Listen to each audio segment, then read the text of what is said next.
Bem-vindos a mais um Giro Sindical. Esse é o Giro Sindical número 55 e eu sou Renata Belzunces, apresentando esse programa que é uma parceria entre o DIEESE e o SINDICT. DIEESE é o Departamento Intersindical de Estatística e Estudos Socioeconômicos e SINDICT é o Sindicato Nacional dos Servidores Públicos Federais na área de Ciência e Tecnologia no setor aeroespacial. E hoje eu tenho aqui alguém muito especial que vai falar sobre um tema que está tirando o sono de muita gente.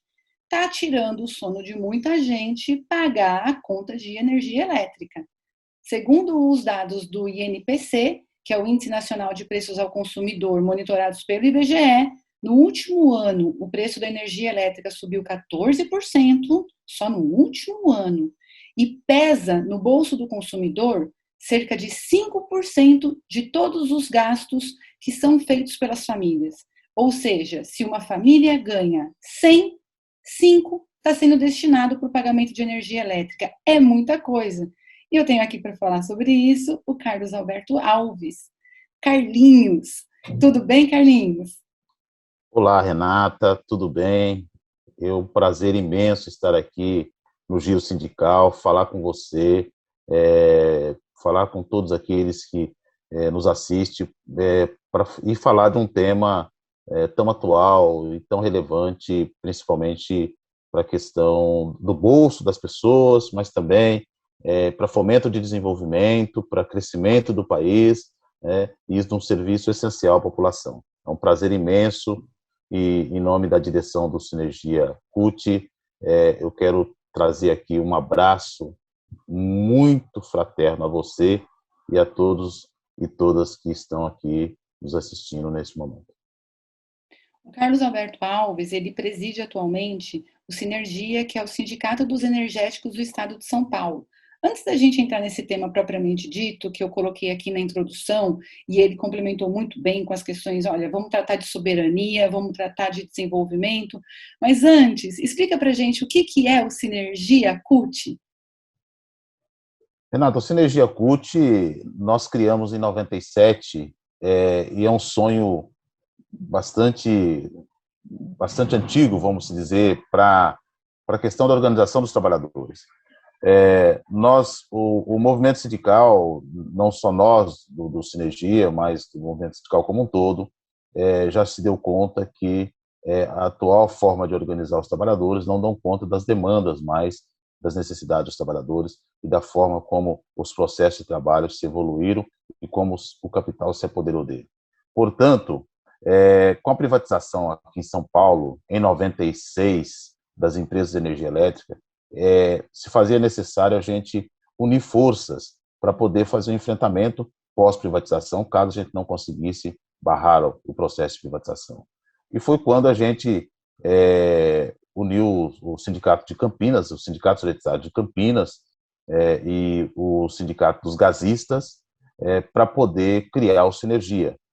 Até porque nós tínhamos a seguinte argumento: nós deixamos de ser um sindicato solidário para ser um sindicato energético, porque o gás ele gera termoelétrica gera energia, portanto era importante a gente andar junto e tínhamos interesses comuns.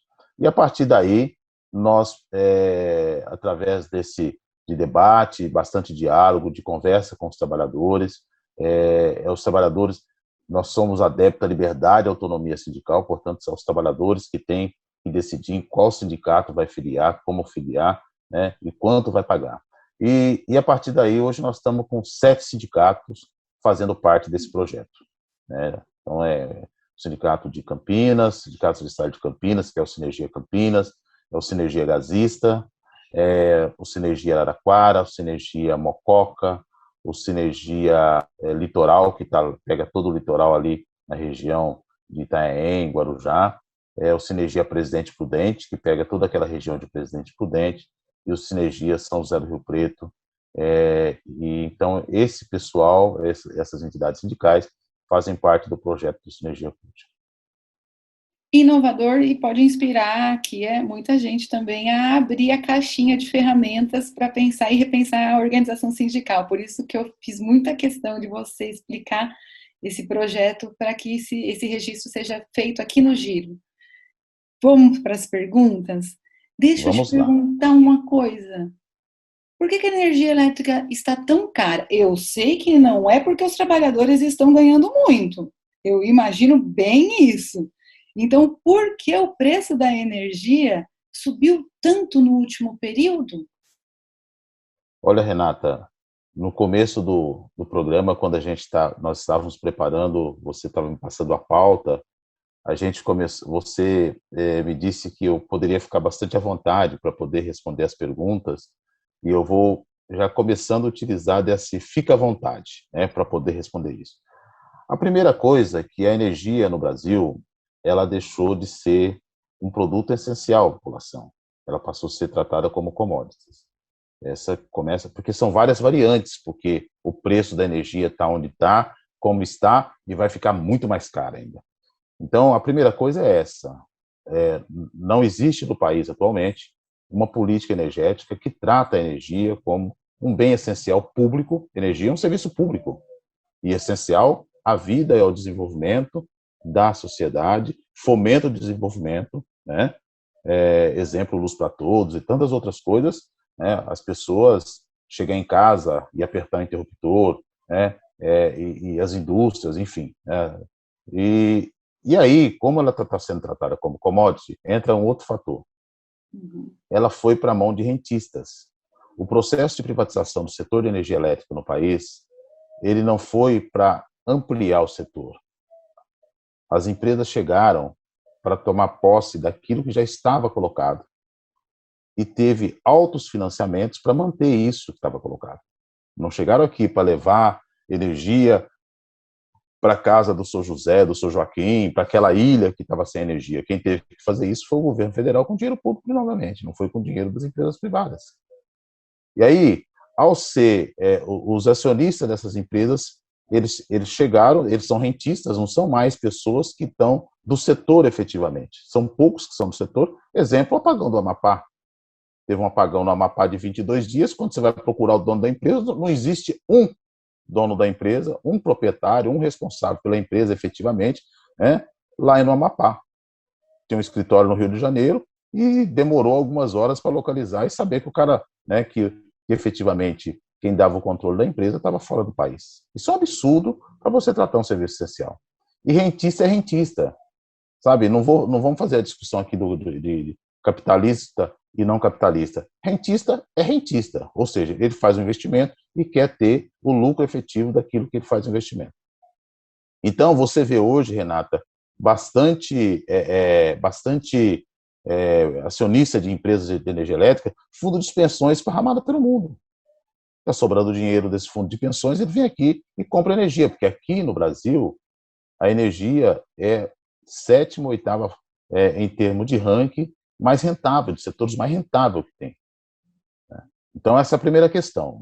A política energética não foi para a mão de rentistas, sem compromisso efetivo de questão de ampliação. A outra questão que nós temos do preço de energia é que a energia no país, por exemplo, aqui no Brasil, ela passa para alimentar, ela tem uma cláusula em todas as empresas que foram privatizadas, tem uma cláusula lá que diz o seguinte, que não pode, que essas empresas elas têm que manter o equilíbrio financeiro delas. Olha, elas não têm que entregar energia.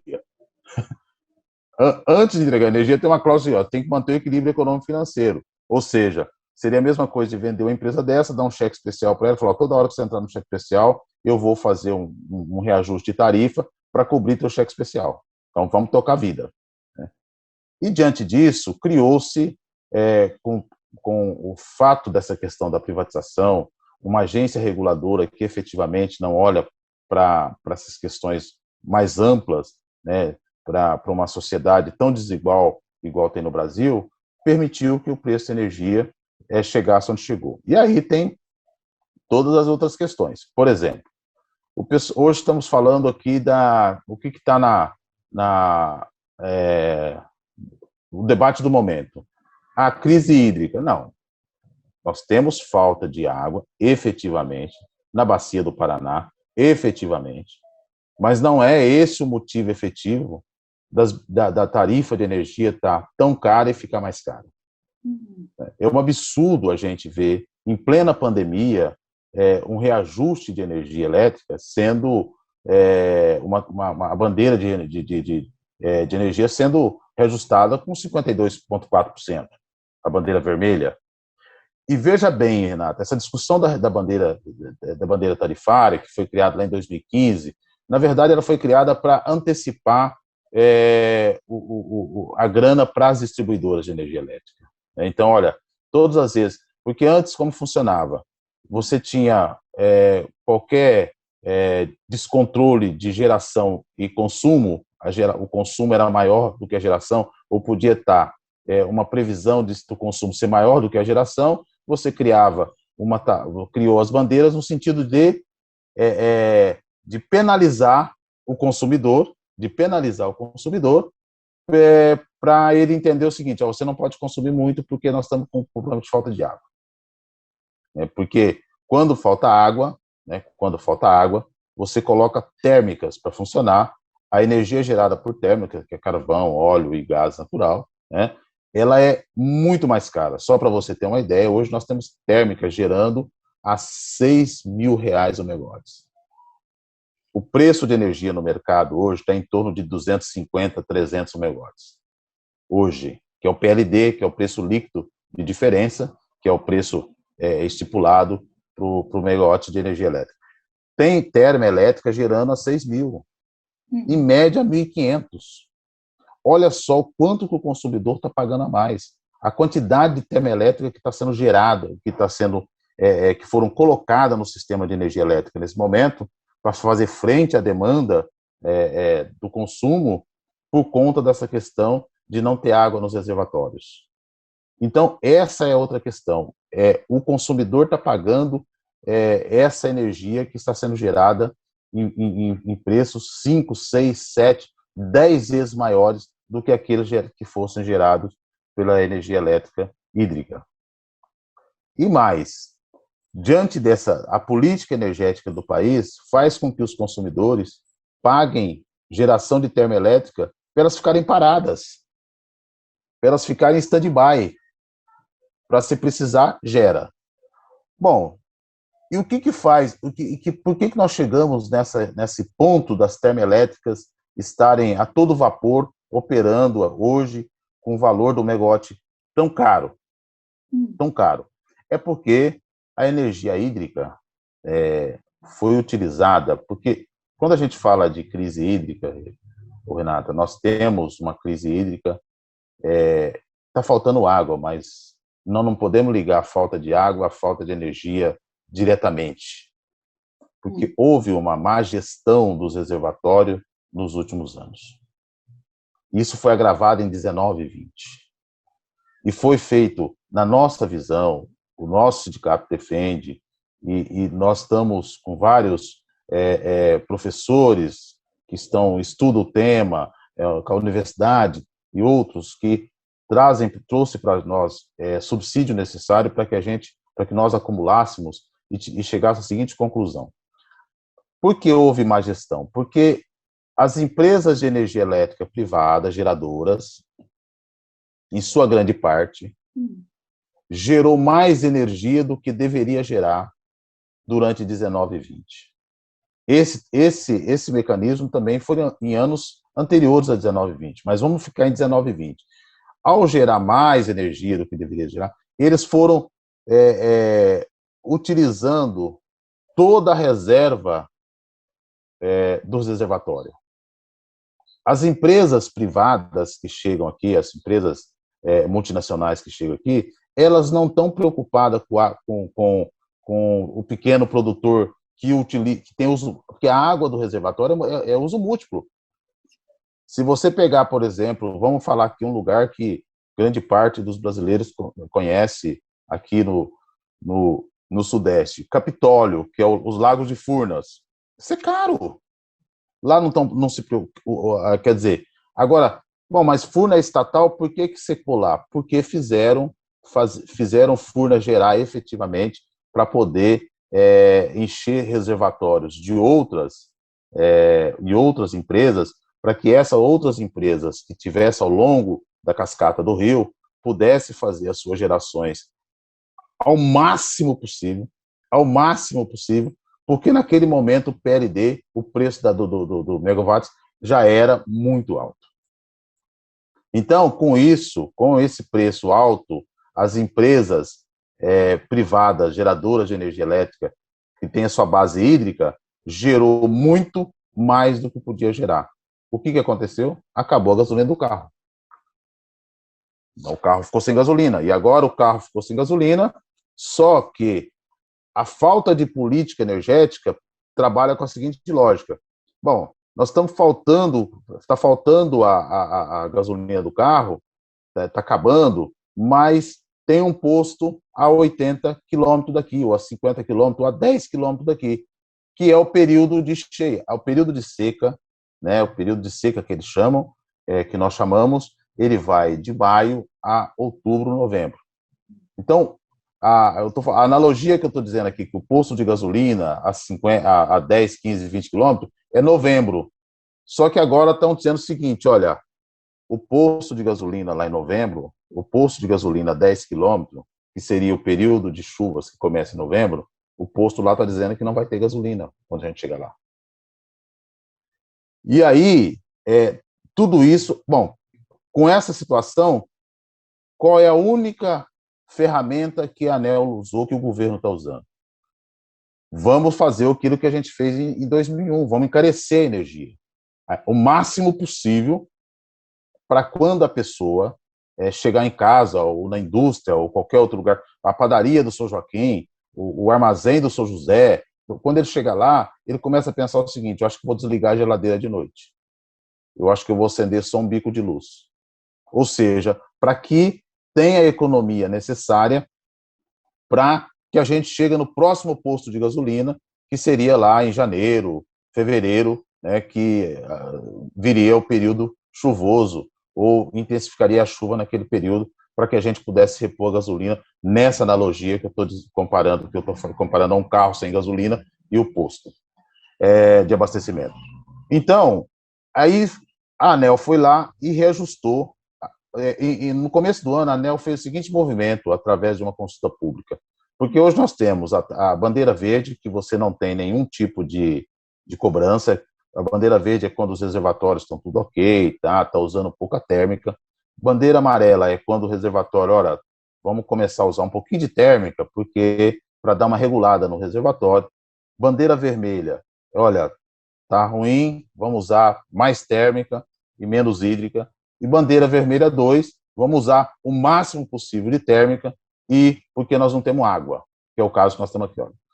Quando foi em fevereiro, o governo, a ANEEL fez o seguinte, olha, eu vou reduzir a bandeira amarela, vou reduzir o valor da bandeira amarela, portanto, e vou aumentar substancialmente a bandeira 1 e 2 vermelha, lá em fevereiro.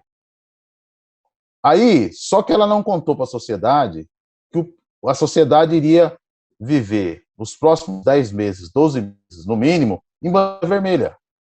É o reajuste significativo que teve a bandeira vermelha. Quando foi agora em maio, eles fizeram isso. Porque aí, eu vou falar um assunto seguinte, que é a questão do negacionismo, da energia também, não só da vacina, mas da energia também. E aí, quando foi em maio, a ANEEL teve que tomar outra medida. Reajustar a tarifa vermelha 2 em 52%. É um absurdo. É um absurdo para o São Joaquim, para a Dona Antônia, para o São José, para a indústria, para o comércio, para tudo. Sabe? E vai parar por aí? Não. Por que não vai parar por aí? Porque o negacionismo do governo, porque o governo está pensando agora o seguinte, eu preciso me reeleger em 22. Portanto, vamos empurrar essa história, vamos empurrar essa crise de energia, e não é crise hídrica, é crise de energia, para depois da eleição. Só que não vai conseguir, provavelmente. Por que não vai conseguir? Porque o país, e você é uma excelente economista, o país vai crescer de qualquer forma, porque o país ele caiu tanto que qualquer movimento que dá, né, apesar que a carne, ninguém come carne, apesar que ninguém está usando o gás natural, no gás para poder cozinhar, apesar de tudo estar muito caro, mas as pessoas começam, a partir de subempregos, né, que está sendo gerados subempregos com salário muito baixo, eles começam a fazer algum tipo de movimento e o país cresce um pouquinho. Se o país crescer, um pouquinho que seja, vai ter falta de energia. Mas o negacionismo, que não é só da vacina, não é só da pandemia, também da energia, está dizendo que não vai ter racionamento. Não vai ter racionamento, não vai ter racionamento, não vai ter racionamento. E está utilizando da carestia da energia para fazer as pessoas gastarem menos. Esquecendo que, ao gastar menos, você deixa de ter fomento de desenvolvimento no país para crescer o país, para gerar emprego, para gerar renda, para não ter fila de osso mais, de pessoas para pegar osso, para essas pessoas conseguirem comprar a carne moída. Então, por aí vai. Então, assim, nós temos a questão do preço da energia, ela passa desde da forma pensada da política, que está errada, né, para quem são os acionistas dessas empresas que viraram rentistas. O mesmo dono da empresa de energia é dono de banco, é dono da fábrica de automóvel, é dono de fundo de pensão por aí, tem tudo que é investido na energia, quem paga é o consumidor, né? E eu finalizo só a questão do preço, Renata, que tem um outro item. Na Covid, o ano passado, nós tivemos a seguinte... Começou lá o estado de calamidade, a economia despencou, as empresas... e a gente fez um movimento muito forte, o Sinergia fez um movimento muito forte para que fosse criado condições para não ter corte de energia, porque se o cara da padaria, do armazém, do bar e as casas, o cara está perdendo o emprego ou está perdendo venda, como que você vai lá cortar esse cara? Então, nós fizemos um movimento aqui para não ter corte por inadimplência, né? Conseguimos, com a ajuda de alguns parlamentares, conseguimos sensibilizar a direção da ANEEL. Eles soltaram uma medida provisória 878 à época, que impedia o corte de energia por inadimplência por um período e também regrou alguns serviços, o processo de trabalho dos trabalhadores de energia, visando sempre na questão da saúde e segurança dos trabalhadores, mas da sociedade como um todo. Tá?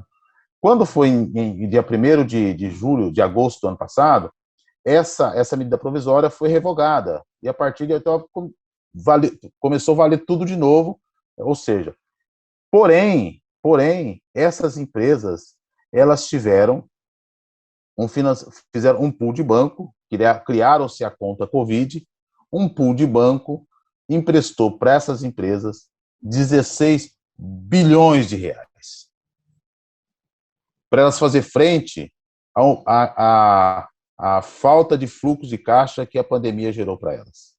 Só que aí, em janeiro, nós tivemos uma surpresa, que no nosso caso não foi tão surpresa.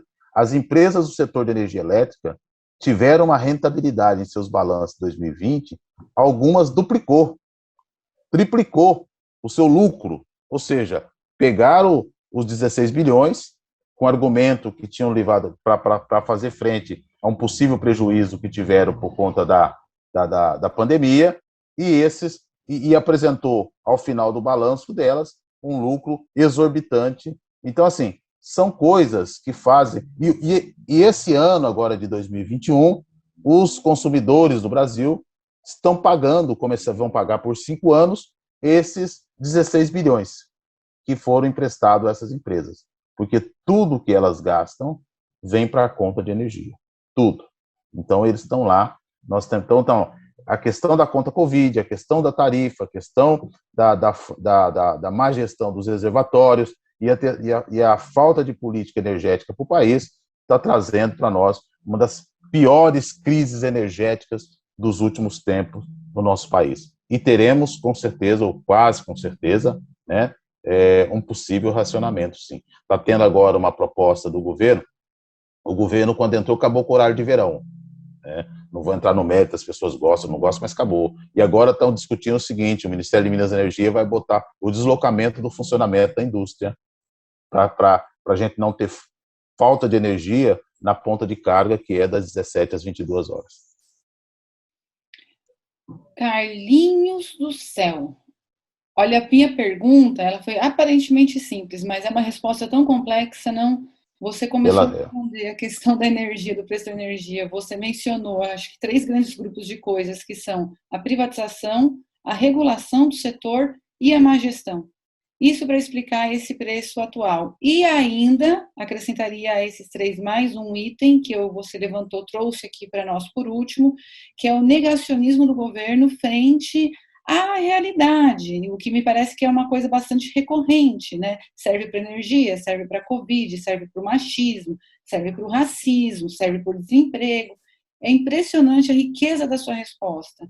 E me parece que nesse mesmo movimento, a diminuição do controle acionário do governo na Eletrobras e o Jabuti, que veio nesse mesmo projeto de aumentar a geração de térmicas, se eu não me engano, em 8.000 megawatts, que é uma energia mais cara, como você colocou para a gente, é algo que passa bastante longe de resolver essas questões, porque, inclusive, você mencionou esses elementos como elementos que estão na raiz do nosso problema.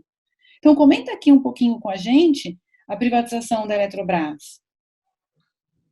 Então, Renata, a privatização da Eletrobras também é aquela história que eu quero começar falando da questão da soberania nacional. No mundo inteiro,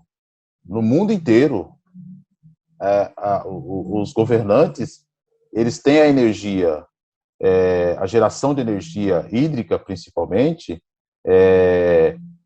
sob o seu controle, porque eles têm na energia a soberania nacional deles lá, né? Aqui é o contrário, está sendo o contrário, ou seja, nós estamos, assim como acontecendo com a venda do petróleo, das bacias e tudo mais, aqui a soberania nacional está sendo doada, está sendo repassada para empresas multinacionais, e o governo, imagina, Renata, nós ficarmos à mercê, a regulação do preço da energia ou do fornecimento da energia, ficar à mercê de uma empresa lá da China. Não quero aqui fazer juízo de valores da empresa A ou B, não é essa a discussão. É você ter a soberania, a questão da energia enquanto serviço essencial e a soberania do país na mão de empresas multinacionais. Então, essa é uma questão. E a privatização da Eletrobras, através dessa diluição de ações que está sendo proposta, que foi aprovada a partir da medida provisória 1031, ela trouxe dois elementos bastante importantes. A Eletrobras é a maior empresa de geradora do país, é a quinta maior da América. Então, é uma empresa de uma magnitude energética sem tamanho, desde da questão da ciência, do pensar da empresa, né? Tem lá o CEPEL, que é um centro de pesquisa de energia, passa para a questão de geração, transmissão de energia elétrica. Então, é a maior empresa da América Latina. Então, assim, a dimensão dessa empresa e o papel dessa empresa no país, no desenvolvimento, no fomento, tudo mais, que eu disse, inclusive, na minha resposta anterior sobre essa questão. Aí, quando o governo pensa em privatizar uma empresa dessa, primeira coisa, grande parte da energia da Eletrobras é cotizada. O que é isso? A cotização é o seguinte: quando você constrói uma usina de energia elétrica, você constrói ela com preço X de megawatts. Bom, o preço do megawatt gerado por essa empresa, ele é 10. Por que 10? Porque nós vamos tirar R$4 aí, a exemplo, para pagar o empreendimento. E 6 vai ficar para manutenção, vai ficar para os acionistas e tudo mais. Quando você termina esse ciclo de pagamento do empreendimento, a empresa, a energia gerada por essa usina deveria reduzir de preço significativamente, porque você pagou o investimento. Agora você tem que tirar dinheiro dali só para fazer a manutenção e fazer o ressarcimento do investidor, que está tomando conta ali. Então, a primeira coisa que vai acontecer pós-privatização da Eletrobras, porque nós não entregamos o ouro ainda, viu, Renata? Nós vamos lutar até o último momento contra esse processo genocida, mais um tipo de genocídio que o governo está praticando, que é a privatização da Eletrobras. Nós vamos continuar lutando contra a privatização da Eletrobras até o último momento e temos esperança de vencer e que a Eletrobras não seja privatizada. No entanto, se o governo tiver êxito, no momento seguinte da privatização, a primeira coisa que acontece é descotizar. Para quem ganhar, Renata? Para quem comprar. Então, por exemplo, o megawatts hoje está sendo vendido a aproximadamente lá 70, 80 reais cotizado. A hora que você descotiza ele, ele vai a 200, a 180, ou seja, mais do que o dobro, às vezes. Para quem vai esse lucro? Para quem comprar. E quem vai pagar isso? O consumidor final. Nós aqui, você aí no seu apartamento, o seu Joaquim na padaria, o seu Manuel no supermercado, ele vai pagar esse preço que vai triplicar. Então, a própria ANEEL já soltou documentos dizendo que o processo de privatização da Eletrobras pode trazer um impacto de 16% na tarifa a mais, um reajuste de tarifa de 16% no Brasil. Aí entra naquela lógica que você falou, você imagina, né? Se 14,5, só na questão da privatização da Eletrobras, é 16. É mais do que um ano atípico por conta de uma inflação alta, de má gestão da economia. Então, assim, nós vamos ter esse aumento. Então, a primeira coisa é o aumento de energia. Então, primeiro é soberania, segundo é o aumento de energia. O terceiro é que as empresas se comprarem não vão se preocupar com a política energética para, por exemplo, resolver o problema do que nós estamos vivendo hoje, da crise de energia. Isso vai agravar e muito, né? Então, o processo de privatização da Eletrobras, ele é um processo extremamente maldoso para a sociedade como um todo.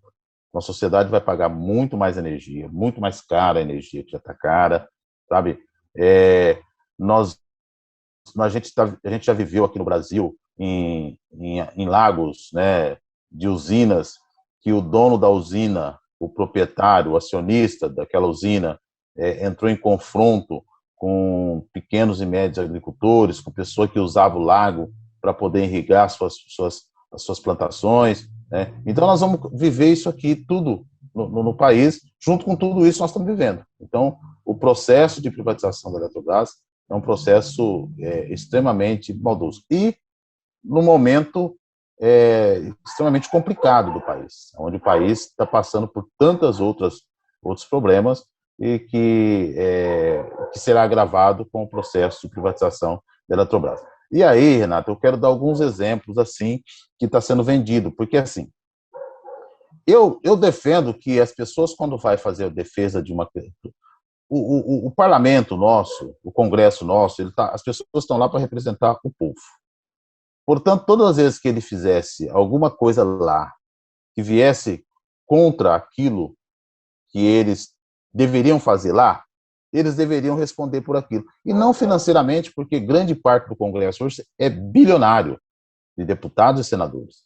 Eles deveriam ser presos, porque tem deputados e senadores que votaram a favor do projeto 1031, dizendo que não vai ter reajuste de energia, que muito pelo contrário, que a energia vai baixar. Essas pessoas deveriam ser responsabilizadas criminalmente lá na frente, porque é um absurdo fazer isso com a sociedade, e uma sociedade que talvez não tenha tanto esclarecimento sobre a questão de uma política energética do país.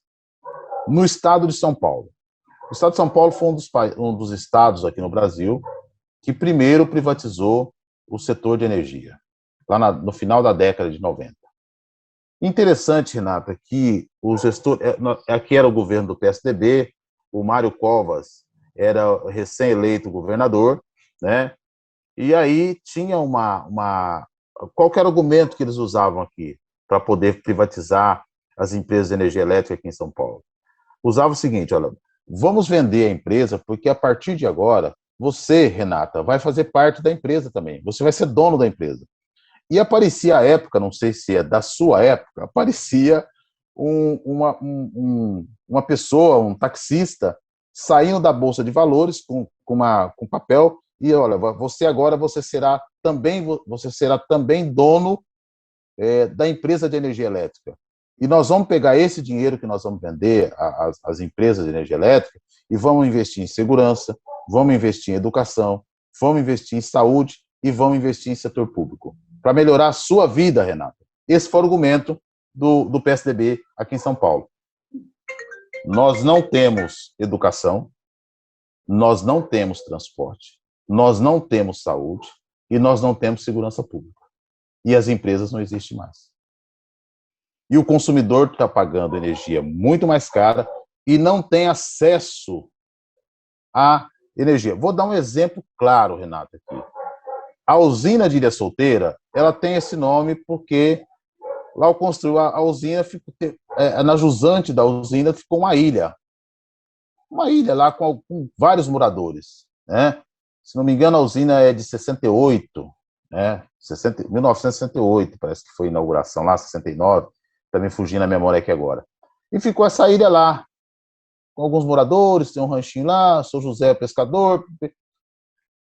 Bom, você sabe quando foi ter energia lá, a 500 metros da usina?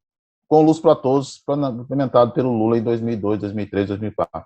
Ou seja, você acha que uma empresa de energia elétrica multinacional, italiana, americana, colombiana, que são as que estão aqui em São Paulo, portuguesa, né, chinesas, você acha que eles vão fazer algum fomento de desenvolvimento do estado de São Paulo e do país a partir de investimento do bolso deles? Tirar lucro deles para fazer investimento, para poder a gente ter energia com qualidade em todos os rincões do estado? Não tem. Então as pessoas não têm acesso. Por exemplo, eu também estava conversando com você um pouco antes da gente começar aqui a nossa entrevista, que no interior do estado de São Paulo, nas cidades menores, todas as cidades, mas vamos dar um exemplo de cidades menores, que todo mundo conhece todo mundo. Dava um problema na tua casa de energia, ou na padaria, ou no supermercado, ou no açougue, você corria lá no escritório, tinha um funcionário lá no escritório, você fazia a reclamação, aquela localidade tinha os primeiros socorros, tinha um eletricista, tinha um técnico para poder ir lá te atender. Hoje, tenta falar no call center de uma empresa de energia elétrica. É pior do que você cancelar cartão de crédito. E muitas das vezes você fica no escuro muito tempo, porque aí aumentaram o DEC, aumentaram o FEC, você fica no escuro esperando os problemas serem resolvidos, né? Então, eu falo, Renato, e fecho uma coisa com isso, dessa questão. Eu falo assim, tomara que as pessoas mais idosas, né, que têm dificuldade de mobilidade, né, essas pessoas provavelmente estão sofrendo muito mais com essa questão de falta de acesso à energia. Quando eu falo falta de acesso, é o seguinte: você tem energia, mas se acontecer algum problema na energia, você tem dificuldade em falar com a empresa que faz a concessão de energia elétrica naquela região, para que o problema que você está tendo seja sanado. Tá? Então, nós estamos.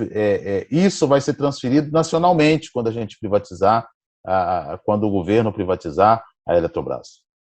Tá? Então, nós vamos viver uma situação no próximo período muito complicada, muito ruim no setor de energia. Lá em 2001, e voltando à questão do racionamento, lá em 2001, no governo FHC, nós vivemos um apagão, né? A crise do apagão, ficou conhecido como a crise do apagão. O racionamento. Olha que absurdo, Renata, porque várias pessoas hoje, jovens, não lembram dessa situação, né? Nós estamos aí com 20 anos se passaram disso, não lembram dessa situação. Mas você teve, quando eu falo você, nós tivemos que trocar todas as luzes da casa, porque você não podia consumir, né? E nós tivemos que deixar de usar o ar-condicionado para quem tinha, né? Nós deixamos de desligar a geladeira, não botar muita coisa, não botar aquela cervejinha gelada no congelador porque gastava mais energia, né? Porque você, mesmo às vezes tendo dinheiro para pagar, você não podia consumir, você era altamente penalizado se você consumisse, né? Então, assim, o país deixou de crescer, as pessoas endividaram, porque a energia veio muito caro, as pessoas que não seguiram à risca isso, as pessoas ficaram endividadas com a questão da conta de energia, né? E isso nós estamos prestes a viver, né, novamente. E talvez com uma situação maior, porque naquela época também a gente já lidava com isso. Você imagina quantas pessoas estão em casa nesse momento, dependendo de algum aparelho para a sobrevivência da vida, ligado na energia elétrica. Carlos Alberto Alves, que fala com a gente diretamente hoje da grande Riolândia. Para não estourar o teto que você mesmo me colocou aqui, eu quero pedir para você fazer os seus comentários finais sobre, diante desse quadro, que eu vejo que a gente teria assunto aqui para fazer giros e mais giros sindicais a respeito desse tema. Mas as suas considerações finais, você tem muita experiência no setor, isso ficou claro aqui, você tem uma trajetória de vida no setor, você começou na CESP, a CESP foi privatizada, você foi para a STT, onde você ainda está ligado ainda, né, nesse momento em que você preside aí o Sinergia CUT. Essa sua trajetória ela é riquíssima, né? E do ponto de vista dos trabalhadores, do ponto de vista de onde você fala, o que você deixaria aqui de mensagem para os trabalhadores e para nós, na qualidade de população, para a gente enfrentar e tentar sair desse buraco que a gente se meteu? Renata, a primeira coisa que eu acho que eu recomendaria a toda a sociedade, não só os trabalhadores, que essa luta contra a privatização e a questão da energia enquanto bem público, enquanto concessão pública, né, ela não pode ser uma coisa corporativa, só dos trabalhadores do setor. Porque quando eu luto por uma energia com eficiência, com qualidade, com equidade, com preço justo, eu quero que as pessoas, os consumidores, tenham energia com preço justo, com equidade, com eficiência, tudo mais. Então essa luta não pode ser uma luta corporativa, só do setor por conta do meu emprego, né, por conta da manutenção do bem-estar da minha família, que sou funcionário da Eletrobras, eu sou funcionário da Este. Não, nós temos que fazer essa luta conjunta para defender a nossa soberania, para que a energia chegue a todos, né?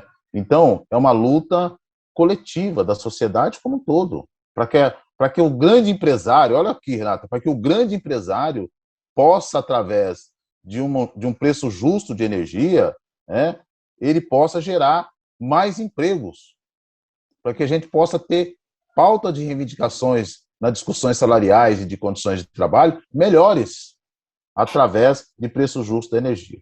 Então, eu quero aqui deixar aqui um grande abraço para todos e dizer o seguinte, que nós desejamos que tenhamos vacina no braço, comida no prato e energia para todos. Ótima mensagem, esse otimismo ao final das entrevistas, mesmo depois de tanta coisa, ele é essencial para que a gente continue. Eu que agradeço, obrigada, Carlinhos, eu tenho muito carinho pelo Sinergia, o Giro Sindical está sempre de portas abertas para você, para outros companheiros e companheiras. E eu me despeço aqui também de todos vocês, eu sou Renata Belzunces e apresentei o 55º Giro Sindical, junto com o Carlos Alberto Alves. Tchau, tchau. Seguimos. Tchau, tchau, tchau, tchau, tchau.